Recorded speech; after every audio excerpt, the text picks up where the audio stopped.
থামো, আমি যদি তোমাকে বলি মন্দিরের দরজায় যে নাগের মূর্তি দেখা যায় সেটা শুধু সাজসজ্জা নয়, বরং তারা রক্ষক হিসাবে বিবেচিত, তাহলে কি তুমি পরের 3 মিনিট মন দিয়ে শুনবে? কারণ এটা শুধু প্রতীক নয়, এর পিছনে শাস্ত্র, পরম্পরা আর গভীর আধ্যাত্মিক জ্ঞান লুকিয়ে আছে। হিন্দু ধর্মে নাগ শুধু সাপ নয়, তাদের এক ধরনের ঐশ্বরিক সত্তা হিসেবে দেখা হয়, যারা পৃথিবী, জল আর পাতাল লোকের সঙ্গে যুক্ত। পুরাণে নাগদের উল্লেখ বারবার এসেছে। অনন্ত নাগশ, যার উপর ভগবান বিষ্ণু শয়ন করেন; বাসুকি, যাকে সমুদ্র মন্থনে দড়ি হিসেবে ব্যবহার করা হয়েছিল।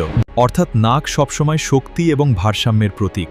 প্রাচীন মন্দির শুধু পূজার জায়গা ছিল না, এগুলোকে শক্তির কেন্দ্র হিসেবে ধরা হতো। গর্ভগৃহকে সবচেয়ে পবিত্র এবং শক্তিশালী স্থান মনে করা হতো, যেখানে মূর্তির মাধ্যমে বিশেষ এক শক্তি প্রতিষ্ঠা করা হয়। আর শাস্ত্র অনুযায়ী যেখানে শক্তি আছে সেখানে তার রক্ষাও দরকার। এখান থেকেই নাগদের ভূমিকা শুরু হয়। মন্দিরের প্রবেশদ্বার, স্তম্ভ বা গর্ভগৃহের কাছে নাগের মূর্তি রাখা হতো, যাতে তারা সেই শক্তির রক্ষক হিসেবে প্রতীক হয়ে থাকে। এটা শুধু ধর্মীয় বিশ্বাস নয়, একটি প্রতীকী সতর্কবার্তাও। নাগ বোঝায় এই স্থান সাধারণ নয়। এখানে প্রবেশ করার আগে মন, বাক্য এবং আচরণ শুদ্ধ হতে হবে। এবার আরেকটা গুরুত্বপূর্ণ বিষয়, নাগ কুণ্ডলিনী শক্তির প্রতীকও। যোগ ও তন্ত্রে বলা হয়েছে, মানুষের শরীরে এক সুপ্ত শক্তি থাকে, যা সাপের মতো কুণ্ডলী পাকিয়ে থাকে।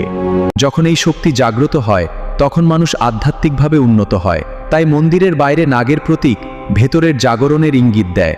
বাইরে নাগ, ভেতরে চেতনা। এখন একটু ভাবো, যদি নাগ শুধু ভয়ের প্রতীক হতো, তাহলে ভগবান শিবের গলায় তাদের স্থান কেন? সত্যিটা হলো, নাগ ভয়ের নয়, রক্ষা এবং জাগরণের প্রতীক। তাই আজও ভারতের বহু মন্দিরে নাগের মূর্তি বা নকশা দেখা যায়। এগুলো আমাদের মনে করিয়ে দেয়, মন্দির শুধু দেখার জায়গা নয়, বোঝার জায়গা। এখন তোমার জন্য একটা প্রশ্ন, তুমি কি কখনো মন্দিরে নাগের মূর্তি দেখেছো? আর তুমি কি জানতো যে এর এত গভীর অর্থ আছে? কমেন্টে অবশ্যই জানিও। আর যদি এমন সত্যি, গভীর আর শাস্ত্রভিত্তিক গল্প জানতে ভালো লাগে, তাহলে এখনই চ্যানেলটি সাবস্ক্রাইব করো।